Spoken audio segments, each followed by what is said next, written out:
Welcome back to the Explorer Podcast. I know it's been a minute, what with me being on an expedition in Alaska. And speaking of which, today I have the audio from an interview that the expedition team did just the day after the expedition ended in Nome, Alaska. So if you're wondering about the Centennial Seppala expedition and how it went, and you want to hear fresh perspective from us, just right off the trail, then this podcast is for you. I do want to ask that you click like, that you subscribe, that you share this, but also more than that, reach out to me on social media, either at Mush Maine or at Jonathan Nathaniel Hayes. And let me know that you're listening. I don't really have any way of knowing, what kind of audience we have. And, at this time, at this stage in my life, I'm shifting gears and scaling some things up and some things down. So if you enjoy this podcast and then you want to keep listening and you enjoy the interviews that I do, please drop me a line, reach out to me somehow and let me know. All right. Without any further ado, let's get into the podcast today. Today, we're joined by Jonathan Hayes, a dog musher and owner of Poland Springs Kennel in Maine. Also in the studio is Caleb Gingra and Jamie Nichols. Welcome to Nome, guys. Hey, it's good to be here. Thanks for having us. Yeah, so starting with Caleb, can you just let us know what your role is on this team? Yeah, well, I'm a filmmaker, so my role here was capturing every moment from start to finish as best I could in the conditions and bring a story out of it. Awesome. Jamie, what do you do? So, back home, I'm a diesel mechanic and a fabrication guy, which led its hand to this expedition to be a snow machiner, trail breaker. Jeff and I created the freight sleds. And John, I think I don't need to give you too much of an introduction, but I'll just do a really, really high-level one here and kind of explain why you're in Nome. You're from Maine. You're a long way from home, 3,500 miles by my math. And if you're listening or haven't heard of John, he just recreated 1925 Serum Run on the 100th anniversary of the treacherous sprint to Nome that is credited with saving the town from diphtheria. So, John, kind of take us from there. Why did you decide to do this? And when did you put this on your calendar as something you wanted to do? Yeah, so shortly after Leonard Seppala, who was a Nome resident in 1925, shortly after he played a pivotal role in saving the children of Nome, he did over 261 miles of the Serum Run out and back. After that, once the news finally got out that he and his dogs, were, one of the big heroes of the Serum Run, he relocated to Poland Spring, Maine, and there he established his first Seppala kennels, and that's about 5 generations removed from me. So I've been breeding these dogs for over 25 years. The purebred registered descendants of Seppala's dogs. Been breeding them for over 25 years, and a few years ago got elected the president of the International Seppala Siberian Sled Dog Club. So I'm kind of like one of the breed stewards, and just been my mission for over the last 25 years of keeping this breed alive. Yeah, and if you're listening and didn't put 2 and 2 together, those same dogs of that same lineage just did the Serum Run a century later. Yeah, so they were coming home. It was really surreal that Leonard Seppala, after the Serum Run, brought his dogs to Nome, and then 100 years later, I brought those dogs back to Nome from Maine. And that was surreal. And actually, Seppala and I are the exact same age, 100 years apart, doing the Serum Run, which was kind of cool, too, in its own way. Yeah, I mean, speaking of cool, how cool is it to get to keep that spirit alive? I mean, we've been celebrating Serum Run for feels like a month now here, but coming from Maine, it's got to be really special to come to Nome for the second time and for this really outstanding reason. Yeah, and I'm really excited because the state of Maine is celebrating this with Alaska and with Nome. There's a bill that's before the legislature right now in the state of Maine to make the Seppala Siberian Sled Dog the official state dog. So we're excited about that. That's super cool. Yeah, I love this connection we have on opposite sides of the country. So I want to kind of take our listeners with us as we kind of go through the chronology of this journey here. You started in Nenana. it was cold there, but maybe not as cold as it was later in the journey. But like, what were those first few days like as you set out on this journey? I'll start that story, but then I'm going to pass the ball off to Jamie, because a lot of those first few days was just a lot of brute work on behalf of the snow machiners. So we got caught in an avalanche, sat in the truck for 14 hours. Everyone was telling us the villagers aren't even traveling right now between villages. There's no trail. There's overflow. You can't start on January 27th. But that's the Centennial date. That's what we came here to do. That's what we're going to do. And it meant, and this is another day checked off, it meant that the first day, in order for us to leave on January 27th, we only made it, a dozen miles out of town, and then we parked and then started there the next day to give the snow machiners time to just hammer out from nothing, from just slush and slog and overflow, to hammer out from nothing, a trail on trapper lines. And then I'll let him tell you a little bit about how the Tanana River treated us. Go ahead, Jamie. So even before we got to Nenana, we had our reservations. When we get stuck on the highway from an avalanche and have to get through that, we were excited about the amount of snow we had there. But when we crested the knoll and got onto the highlands, and the snow was minimal due to the rain and the weather you guys have had weeks before. So what that set us up for leaving Nenana was a lot of overflow on the river. So the river in town was actually impassable at that point. So we had to beat a trap line trail down with good advice from the locals, from Burmeister and Matt Krentz. They helped us lay out a path and where to head and which swamp to get into and which leg of the swamp to get across to a buffalo burn to even get to the river to reach Talavana Roadhouse for that first night. Now, that took 2 days to bus trail to Talavana, because when we finally reached the river, like, sweet, we got 7 miles. That's a, cakewalk. We kept saying cakewalk, and it wasn't. There's 2 feet of overflow on that river. The ups, the downs, the depth perception you lose out here in the gray sky. So you got to be very careful. You can't send the sled. You don't know where the open water is. So we spent a good day just getting up to Talavana. And when we tried getting freight ahead of time to Talavana, we couldn't make it because we ran out of daylight and we were well into the evening hours. We actually abandoned the freight sleds in the slush and just came back the next day after them. And overnight, that river had completely changed. It was a whole new jungle out there. Yeah, I thought it was really interesting. What I've learned is that the dog mushers or the dog teams oftentimes can get places that even snow machines can't. So, certainly they play a role. They can stay up on top, and that was some of the navigation. Because we got to lay down that trail. We got to get it hardened up.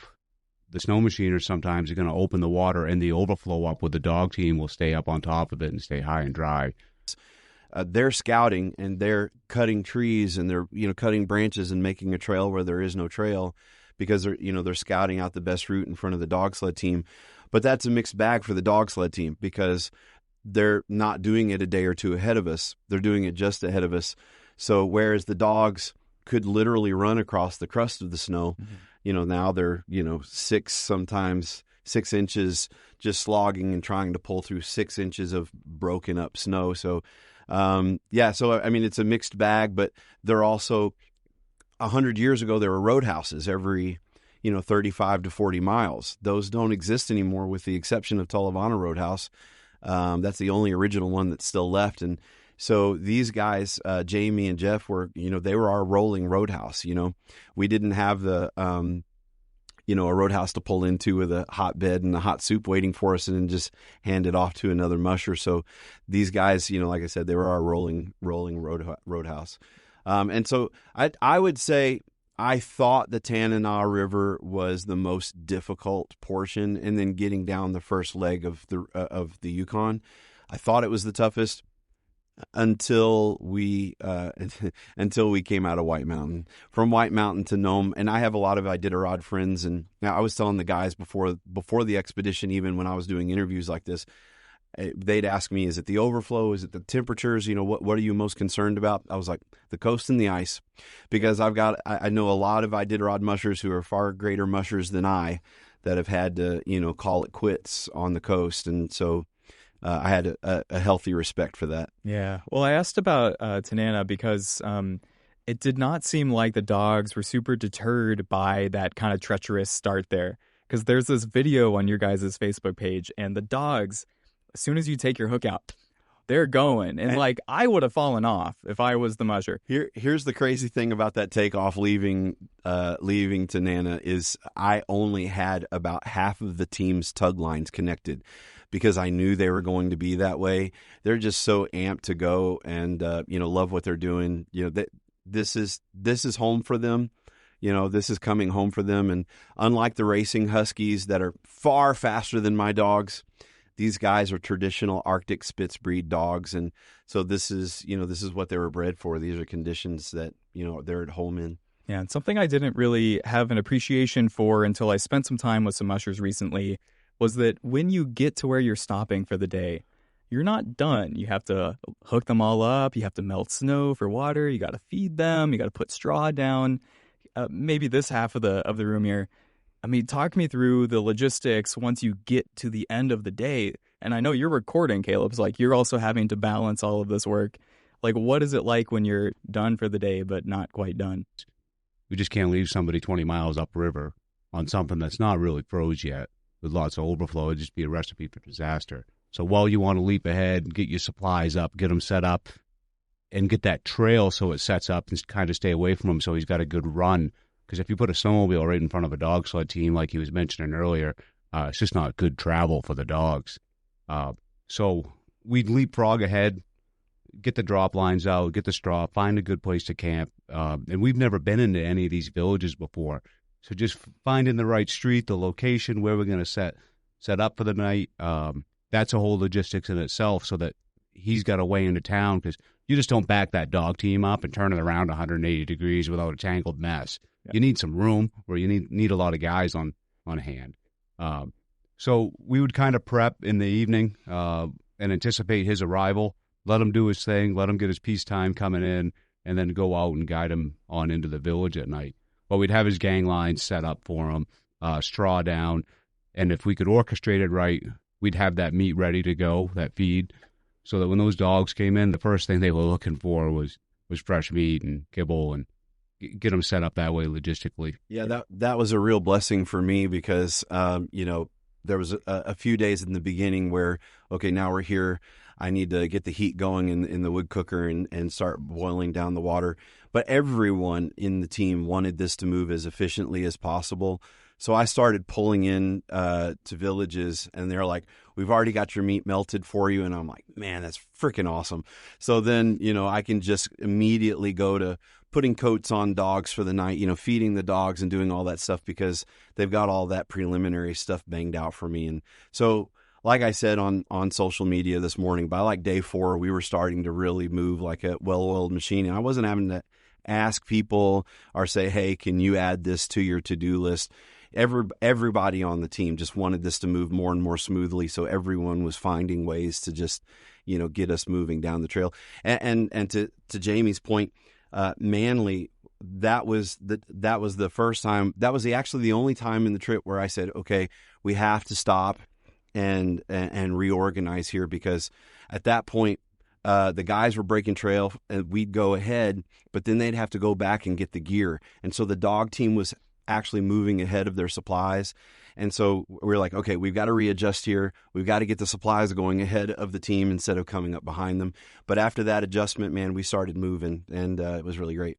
You do have one member of the crew that didn't make it into the station this morning. I just want to give you guys an opportunity, maybe shout out what role that he faced or what role he served. So Jeff Kelly, him and I are a pair. We both think alike. We both know what needs to be done. Just put your head down and charge through it. Real strong man. If anyone's going to make it out of the woods, it's Jeff, and you'll be on his back. Just a good, clever individual. I'm very glad, and I don't know if I could have done this without him. Yeah. Just having that second machiner, that person to fall back on, He's clever. He knows what needs to be done. It's like a relationship, him and I. We don't really even have to talk to each other. We just know what's up and what's going on. That night from Talavana to Manly Hot Springs, we really turned into a team out there. 20 miles of that we axed out. So, because the chainsaw didn't want to start. You're welcome, Iditarod. Yeah, that was brutal because that's when the temperature really fell out down there. It was negative 50 when we rolled into Manly, but the chief said, it was probably negative 60 down in the valley. I'm like, all right, I can be cold for a minute here. Yeah. When you can swing an axe at a 2-inch tree and it goes clear through it and just snaps it, it's chilly. Yeah, it's pretty cold. And Caleb, I want to nerd out with my fellow media guy here. Sure. End of the day, what are you doing? You're getting everything off your SD cards. Like, what's going through your mind when you're done for the day? Well, my first priority is making sure I've gotten all the shots. I don't want to miss the obvious in the attempt to try to keep the media kit running, but the challenging bit in these environments is keeping everything running. Batteries do not like negative 50 temperatures. Every electronic component doesn't deal with moisture very well, so it's a balancing act of getting the shots, being part of the crew. There's a time to hold the camera, there's a time to help. So balancing all those is a challenge sometimes. So sometimes you're shuffling dogs in one hand and filming with the other, and you gotta play out those cards in the right order, or things won't go as smoothly as they can. And that rhythm started to sink in around day 3, and then we got the pattern going, and then that started to become a real fun process. Yeah, and I guess to explain to people too, what are you making exactly? Yes, I'm making a documentary. That's the end goal here. So right now, there's still all the doors are open to where that documentary is going to live, but the expedition page, Mush Maine, will keep everyone updated on when that's going to happen, and it will happen within a year. So that's the timeline everyone can expect, and then as that post-processing moves forward, the updates will come, and then we'll see where that lives. But at very least, end goal is probably YouTube right now. Cool. Yeah, I've seen a lot of snippets and photos from the trail. It's stuff that I just could never imagine seeing with my own 2 eyes. So I appreciate you capturing all of these moments that we'll later get to enjoy. Amen. Yeah. So I want to talk about some dogs now.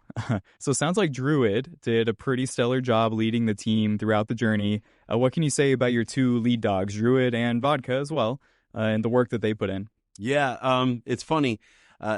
Jamie's become a musher too over the last couple years, and I'll tell you a funny story about Druid. Druid is the best dog I have in my kennel of 22 dogs, and every time I send someone out with Druid in lead, they're all like, "That dog stinks. What do you mean he's your best dog? He's terrible. He doesn't want to lead. I had to put someone else up front." And it's like arguing with a toddler all day. and what it is Druid is a one-man dog, and I've just come to realize that Druid works for one person, and that's me. And if I'm not on the sled, he's like, "Yeah, screw that guy back there." You know what I mean? And so Druid's always been a great lead dog for me, but about 3 years ago he lost his eyesight in one eye. And so at nighttime, with the headlamp, it makes it a little hard for him. He is the brawn of the operation. He's not really great with taking commands because he's so stubborn. He just wants to go. And I think sometimes he knows what I want, but he just has that forward drive, and that's all he wants to do. And so that's where Vodka comes in. Vodka is the brains of the operation. She's the one who is always willing to make a turn anywhere, wherever I ask her to, right off the trail into a snowbank. She's the one who will make the turn. So when you put the 2 of them together, usually it's a pretty unbeatable combination. Vodka and Druid are both over 9 years old. And the trail was, making Vodka a little bit more tired than Druid. So I would swap her out every once in a while and put other younger dogs up to keep her fresh. But Druid was definitely the real iron dog of this expedition. Yeah. You actually can't run Druid if Jonathan's around, you can't run Druid, because wherever Jonathan is, he's going to seek Jonathan out. He'll try to turn you right around and go back up to the kennel if he knows Jonathan's sitting up there. Yeah. So coming back to the journey itself now, we're 11 days in since you guys left. I understand on your way into Galena, you found somebody. Can you tell me about that experience and way out of Ruby. Yeah. Yeah, it was on our way to Galena from Ruby, and that was it was one of the days where we were finally hitting our rhythm. So I'd get out of town, and the guys would thankfully, and I'm really grateful for this, they'd finish cleaning up, and they'd wait for the gas stations. It's weird, your gas stations don't open around here until like 10 or 11 o'clock in the villages, so they'd wait for the gas stations to open up, and that kind of thing, and then they'd pass me about midday. Well, so I'm out on the trail for a couple hours, and it's really foggy on the river. It's a lot of overflow. And again, I'm passing. It looks like a snowmobile graveyard. My dog team is passing on top of the snow, these snow machines that are just buried. And then I see a form up ahead, and I could tell it's moving. And I was like, is that a caribou? Is it a moose? Why is it standing in the middle of the of the river? And as I got closer, I realized it was a man. And when I pulled my dog sled team up beside him, this elderly man just collapsed right onto my sled. He was a village elder from Ruby. He had been out for about 24 hours. He was on his way to Galena to see his mother, who was in an elderly home in Galena. The previous day had gotten stuck in the overflow. His feet were completely frozen. He had lost one of his gloves, so he had receded that hand up into his sleeve, and that hand was frozen up. He chugged my coffee for the day. I put heat packs on him. Aaron Burmeister, I had Aaron Burmeister's extra anorak with me, so thank you, Aaron. I threw Aaron Burmeister's anorak on him, and I had already lost my Garmin inReach by that point. But thankfully, iPhones have this new satellite text option. So I just started satellite texting everyone. And within 45 minutes or so, the game warden pulled up on his machine, and we got him out of there. I didn't do anything that anybody else wouldn't have done. I just thank God that I was there, because we had thought about, instead of staying in Galena a day with the school, to stay in Ruby with the school there instead. And if we had done that, we wouldn't have been there. And in the condition he was in, he definitely wouldn't have made it. Yeah, these are these crazy things that you just never see coming. And I share the gratitude that you guys were through, and maybe save somebody. In those days that followed, you stopped by Call Tag, Old Woman's Cabin, eventually Uniclete.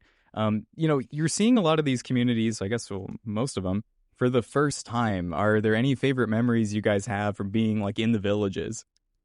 So we had great people in every village, but the kids, it was old school. So back home, we don't see the kids running the streets anymore, down in town. And when we'd pull into these villages, all these little kids were still out at 30 below, and they're out there in Crocs and shorts. It's like, man. But that was the coolest thing, to come in and see those kids. And when we would be ahead, hey, the dog team's coming, and they'd amp up, get all excited. And when the dog team rolled in, they would just flock to Jonathan and the 16 dogs, and that was the favorite part of all this, seeing those kids light up. Yeah, that's awesome. So, and you knew you could look forward to it in every village. Mm-hmm. Yeah, and I'll add to that, there are key people that you need to know to pull something like this off.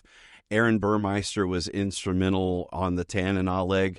I call Cynthia Erickson the Athabascan queen of the Yukon River. If you know Cynthia Erickson, you are all set on the Yukon River. And then it was the same thing with Jeff and Donna Erickson out of Unalakleet.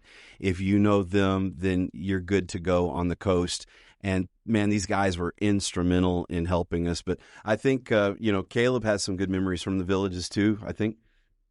Yeah, it's the kids are absolutely the most interesting part about that experience, for sure. I mean, we were met with such hospitality throughout the entire journey. It was actually mind-boggling. And one of the things that I got the privilege to do while I was here, was speak with the descendants of the original mushers. Mm-hmm. Yeah, we were working hard along with the locals to track down everyone I could, and I would leave early and interview. And one of the things that kept coming up, that tracks all the way back to 1925 and well earlier than that, is the spirit of hospitality. These villagers, they want to help, and they do so without expecting anything in return. It's that same spirit that brought that Serum all the way to Nome 100 years ago, and it's that same spirit we saw today and throughout this entire journey. It's just been a wonderful privilege. Yeah, I drop ship into villages all the time for reporting, and like I've never questioned like, will I be okay? Will I be taken care of? I know if I get stuck there for weather, they'll take care of me. They'll take me in. They'll put you up and run Yeah. you in. Yeah, it's amazing that feeling that it's just a different vibe being in like a small community. And I guess like where you live, it's really small too. I was like trying to triangulate. You're like way up there. Yeah, yeah. Most people consider Bangor northern Maine, and I have to drive 4 hours south Yeah. to hit Bangor. Latitudinally, we're actually further north than most of the Canadian population. Yeah. So you mentioned a moment ago spending some time in schools. What were you doing there? What was the goal? So I'm a public school teacher and a father. So I just, back to what everybody was saying, we all love kids, and that was such a big part of this. But sharing in the villages with the children and telling them, this is your story, this is your heritage. We're here to celebrate what I can't remember Ivanov. We were in one of the schools, and one of the native teachers there, an elderly native teacher, she said Ivanov was the native musher from our village that carried the serum. She said, if you are a descendant from him, stand up right now. Literally half the room stood up. And so it was just like connecting with them and saying, 17 of the 20 mushers were natives. And, we just want to celebrate this with you and make sure, with Caleb's help, making sure that your story gets told, and that's the exciting part for us. Yeah, it's cool. They're part of the history too. If it's Ivanov, maybe Uniclete would be my guess. Yep. Yeah, you can usually know family names depending on the village. Yeah. So getting back on trail then, when you're in Shaktoolik, you mentioned the weather kind of changed. If people aren't familiar that are listening, once you hit the water, it's a whole other animal. There's extra wind. I saw this like really crazy video with your like eyelashes frozen, your beard and your mustache were like full of crazy ice. What were those final few days like once you hit the sound? What was that like for, I guess all three of you, because you're all going through it too. You've lost any wind block that would be there. There's no trees, there's no mountains, there's no berms to hide behind when you hit that basically open ocean, or you head for the sound. Yeah. So you're right out there in the thick of it. Nothing's going to protect you from the wind or the blowing snow out there. Yeah, and I think especially once you guys got like to the northern edge of the Northern Sound, there was like a north-south wind, which means because you're going east to west, that means a crosswind, right? Mm-hmm. So like I know on the sled, you're probably having to balance as best as you can. What was that like for you? Yeah, what'll happen is the wind would catch the sled like a sail and me, and hurl the sled, and that would just start dragging the dog team along with us.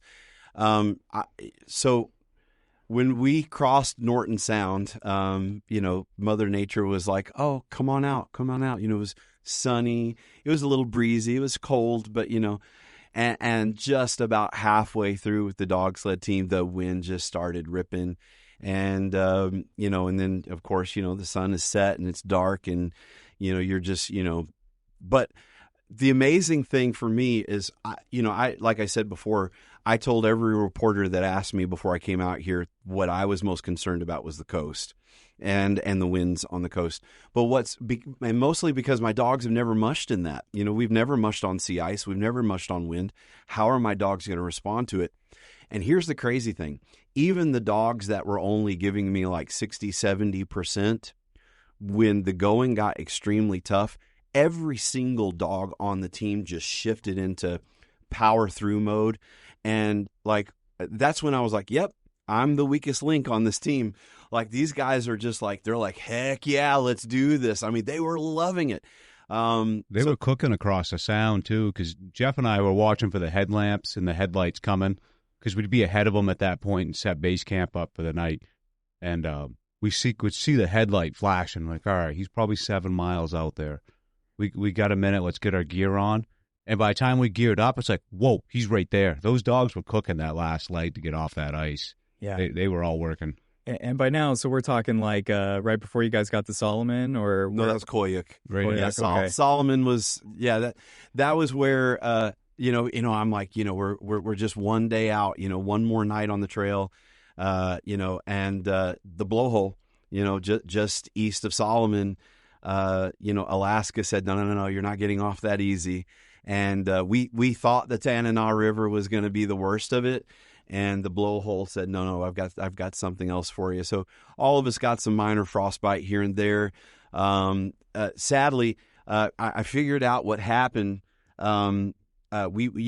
The guys, thankfully, Jamie and Jeff, who, had gone on before like they usually do, once they got in the thick of the blowhole and there's iron dog, snow machines flying by, they're like, Jonathan's going to get hit. So they turned around and came back to get one guy in front of me, one guy behind me, so that I wouldn't get hit by, one of the racers. When they did that, it offset the mileage.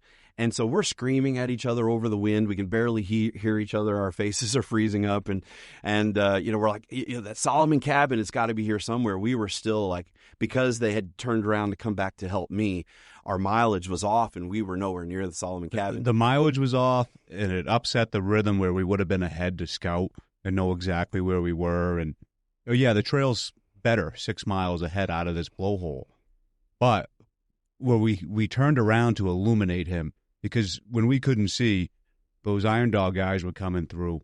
So we did our best to shine all of our lights on Jonathan, and it worked, and it kept the sleds away from him. But had we not, all he's got's a headlamp on, and he's facing forward. And when a sled, they weren't cranking because they couldn't see, but at 40 miles an hour, they come up on the back. That's all it takes. He's done. Yeah. So it messed our rhythm up, and I don't want to say it set us up for failure, but it took us out of our groove where we would have had a safer option had we had still been up ahead, knowing what lie ahead. So he found a trapper cabin for us, and my biology. I'm a biology teacher and wildlife biology biologist by trade, and so I know my dogs. I think I know my dogs intellectually. I know my dogs, and I know that their coats, they're going to get covered with a blanket of snow. They're going to hunker down. They're going to be completely comfortable under that snow, and they're going to be fine. That's what I knew up here. But my heart was like, my friend Gerhard T-Hart said he was afraid he was going to lose a dog here. What if I wake up in the morning and I've got a frozen dog? So, I had already brought my lead dogs in because I knew they were going to have to drive us out of that mess in the morning. And I'm just like, I can't sleep. I'm just, stressing, worrying about my dogs. So I tell the guys, I'm like, I'm going to bring them in, all 16 of them. They're coming into this one room. It's about the size of this studio. They're all coming in with us. And I you know what? When I was like, oh my gosh, my dogs are frozen. They're dead. I'm pulling them out of the snow. And when I did, they looked at me like, seriously, dude? I was sleeping and you brought me back into this, blizzard again? Really? And so I'm like, crap. But at that point, I'm committed. So, we bring all 16. You disturbed the nest at that point. So it had to happen. Yeah. So this is the last night. I want to take us through this final day here. You've got Iron Dog chomping at your rear end there. But sort of poetically, there was this beautiful orange sunset. I'm sure you were excited about that. The color was beautiful. Jonathan, what's going through your mind as you're doing that final stretch in and coming to the end of this journey that not only took a lot of time, but personal investment, obviously, claimed some skin on your hand. What was going through your mind then? So those who know me know I don't allow myself to get excited. I don't allow myself to get. I don't know if it's the Marine Corps, the Marine in me or whatever, but I celebrate after something's completely done. And even coming into town, my brain was like logistics, cargo flights, human flights, shifting money around to get, all this stuff. And I was like, John, stop it. You are on Leonard Seppala's dogs, the descendants of the dogs that helped save the children of Nome, and you are mushing into Nome right now. Stop it and just be present in this moment. And it was a beautiful thing. And I said a prayer. I was like, Lord, I don't know if my dogs can feel the presence of their ancestors as they're coming into town. I said, but Lord, if they can feel anything akin to that, let them feel that right now, and it was a spiritual moment. It really was. That's amazing. Yeah. Jamie, at that point, are you like, I'm sick of this, let's get in? Or, what were you guys thinking about?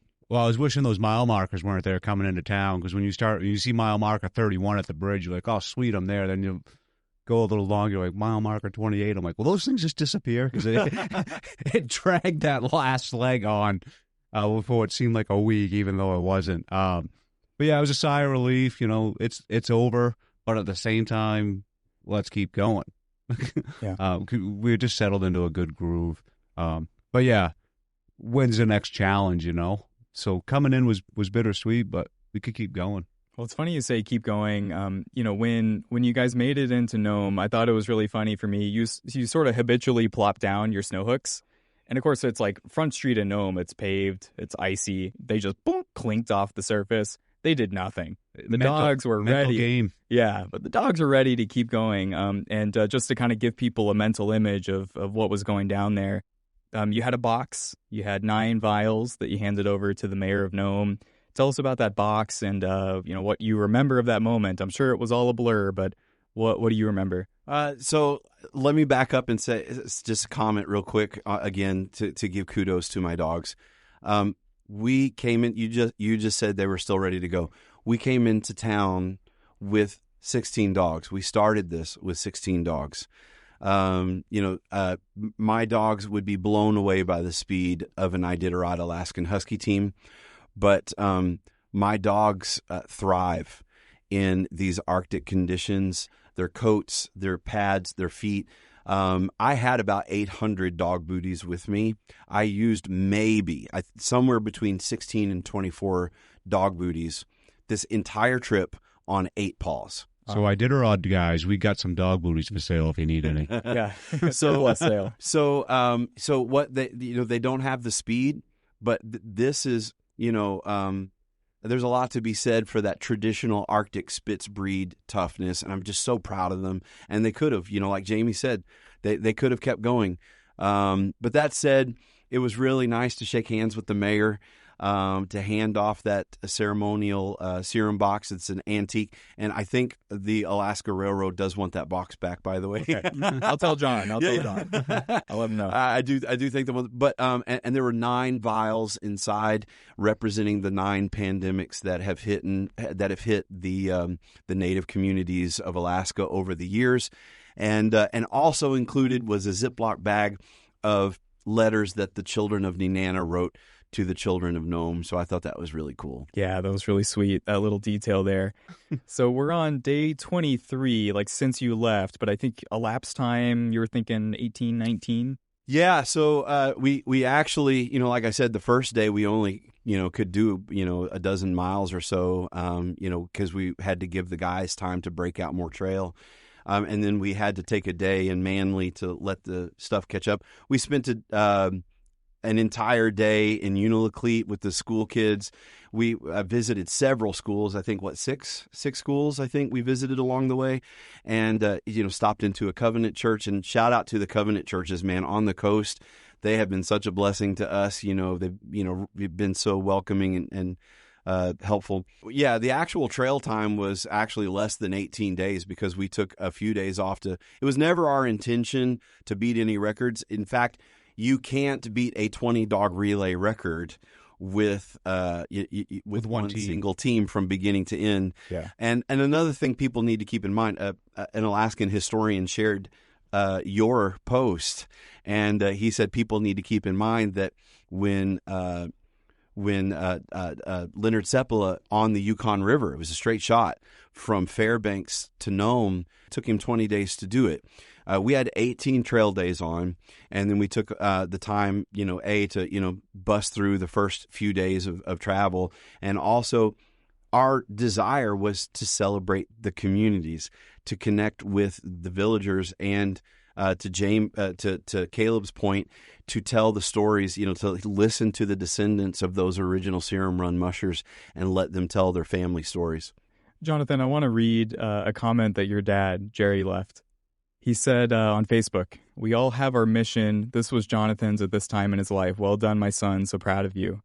What's your reaction to hearing that this was your mission at this time in your life? I do feel, and I haven't read that comment. So my dad called me.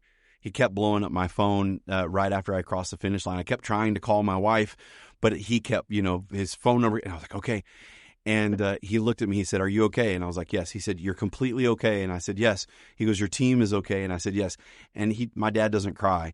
And he started crying, and I was like, "Oh, okay, now you're making me cry," you know? So, that was pretty cool.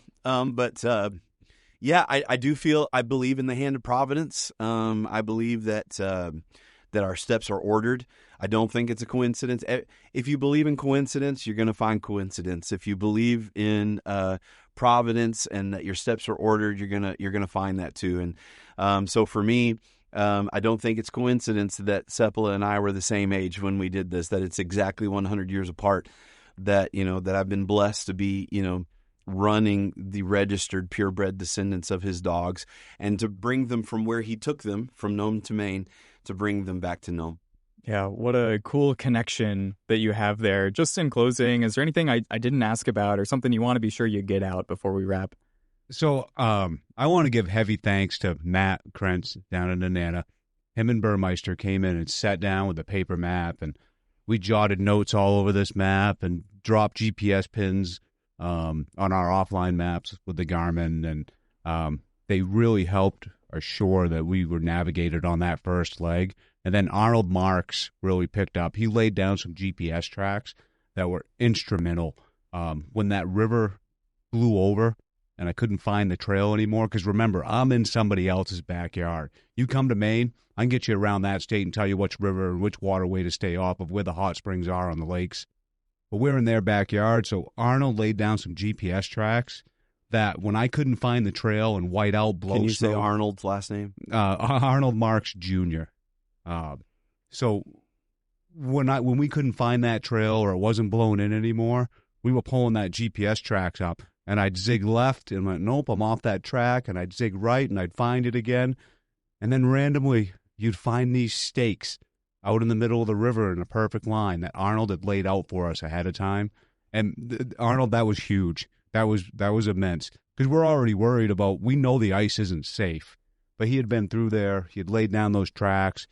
And when he seemed to know the ice wasn't safe in certain areas, he had dropped some stakes out there, some tree branches, and it was just immense help from him. So cool to feel that presence, that somebody was out there. Even though he wasn't there, yeah, he was.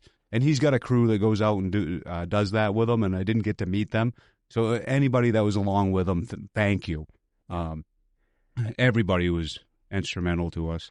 And Caleb, you've done some cool stuff. You've gone to some cool places. How did this rank on your list of films you've got to work on? This is by far the hardest and the most privileged project I've ever had an opportunity to try my hand at. There's a long ways to go in post-production, but in the conversations I had, there's one thing that kept coming up. It all pointed in a very unique and special direction, and that is how precious the fight for human life is. Dates way back to 1925 when they made this run. That's what they did. They were fighting for that.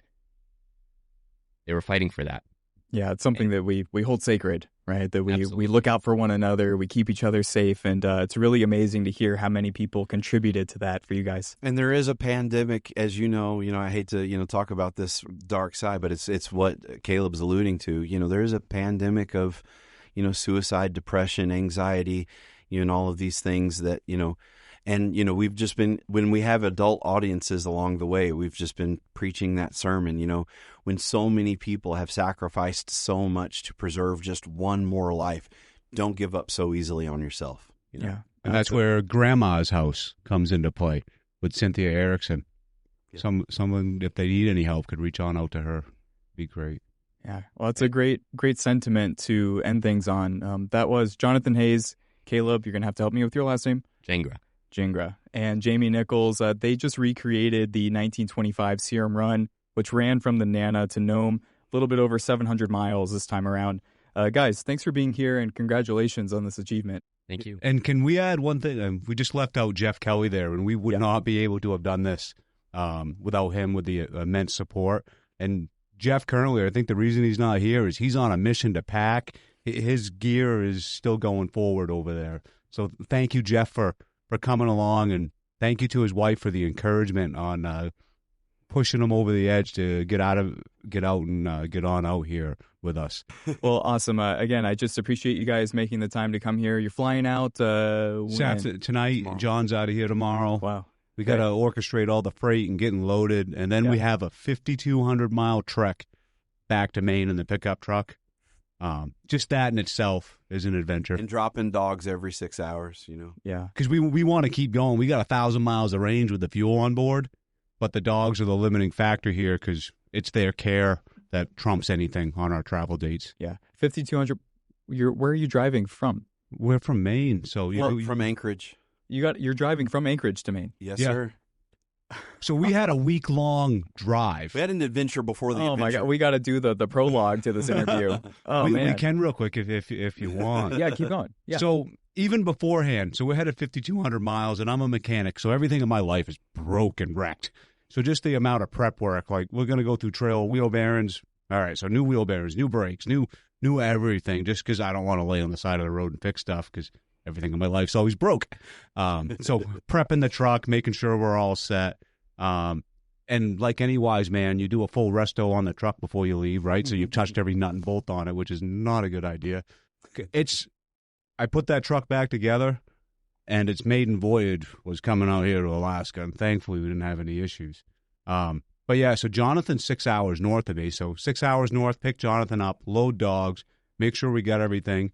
And then getting across the border, we were sweating bullets because we just don't know what they're going to. You got 16 dogs. They could hold us up there for a day while they go through that paperwork with everything with the CDC now. But yeah, running up across, we picked Caleb up in Quebec.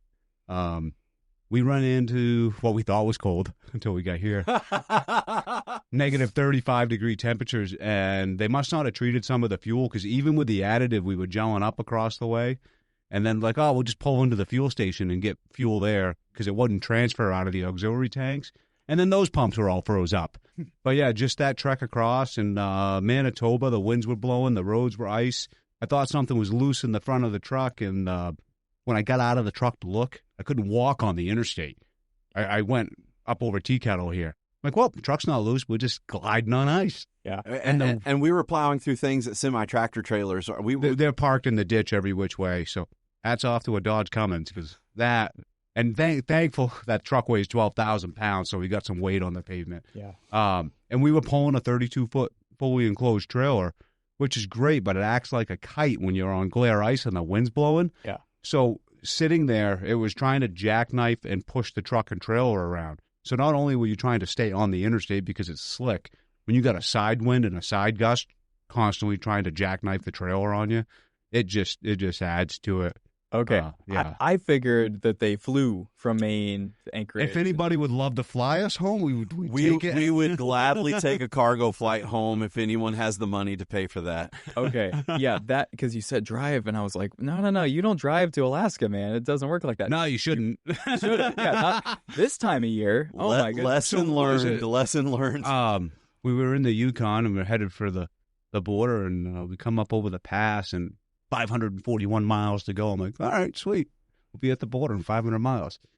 And then it goes from 4 lanes to 2 lanes to like this 1.5 lane. I'm like tapping the GPS going, this ain't right. Yeah. And we're headed up over these passes. I'm like, this isn't the right road. And then we got up over one pass and it opens back up again and then would narrow. I'm like, I guess this is it. So for 500 miles, I can't believe that's the main highway in and out. It's like our Mount Washington auto road back home, but it does it for 500 miles. It's just nuts. Yeah.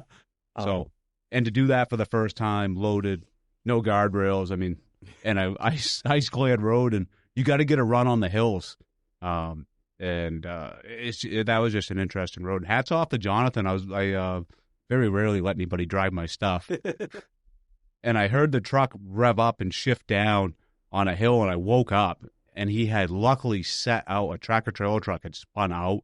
Had he stopped, we would have been stuck there right with the rest of them. But he set out, and that Dodge pickup just pulled right around everybody and back out and up over the top of the pass. And thank you for doing that because I would have had to chain up and been there for 3 hours. Jamie was like, so I actually can sleep while you're driving. Yeah.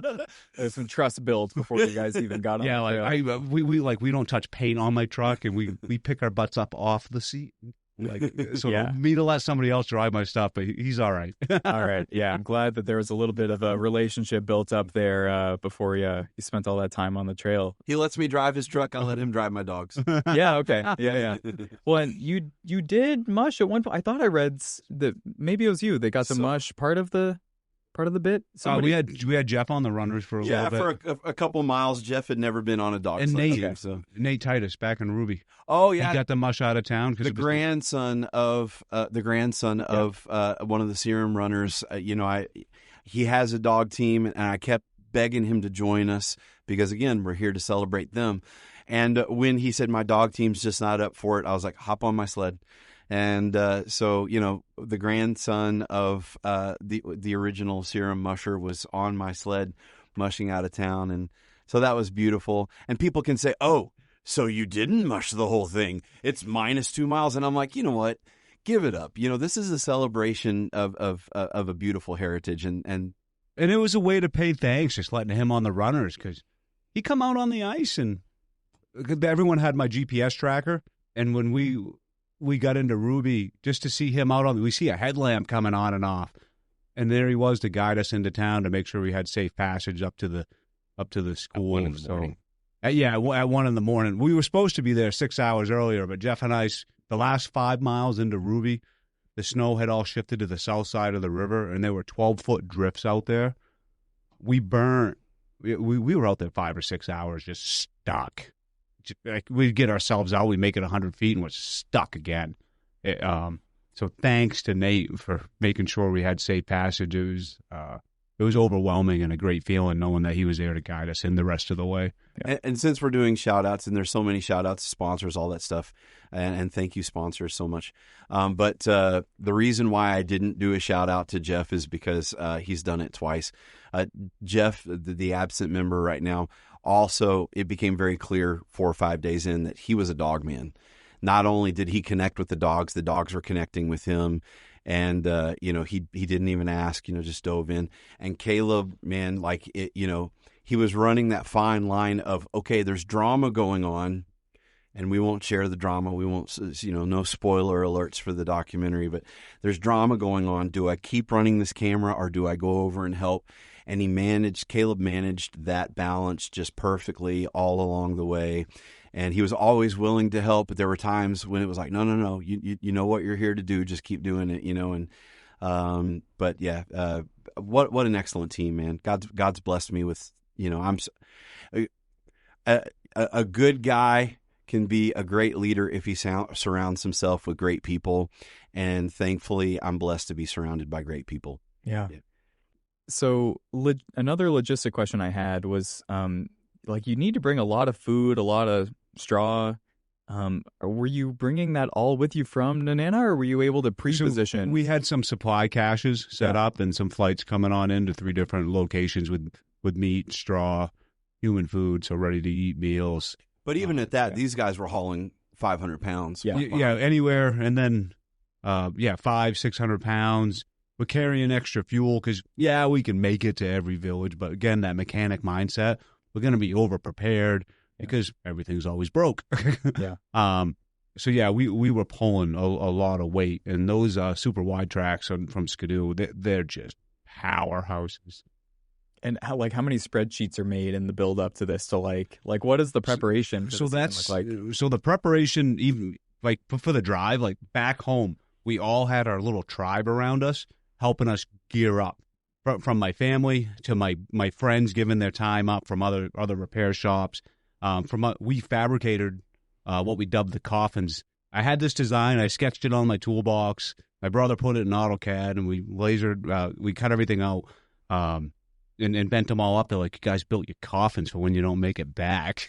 But we built our own aluminum freight sleds to carry the amount of weight that we needed. But so all that preparation before we even set in motion. You're not going to take a stock Skidoo out here. You're going to put the body armor on it, skid plates on it. You're going to beef the suspension up. You're going to change the hitches so you don't wreck the back of the tunnel. You're going to put wider ski skins on or swap the skis out. So just the amount of prep going into every aspect of the logistics along the way was immense. Well, this had been in the workings for 3 years. Yeah. I think. Yeah. So, in addition to, trying to raise funds, be a public school teacher, try to be as present a family member to my wife and children as I can be, and training 22 dogs, the logistics of this was an absolute nightmare. 1,000 pounds of meat. I can't haul that from Maine. So I've got to buy it in Alaska. I've got to find someone in Alaska that's willing to chop it, repackage it. Every little step of this has been a logistic.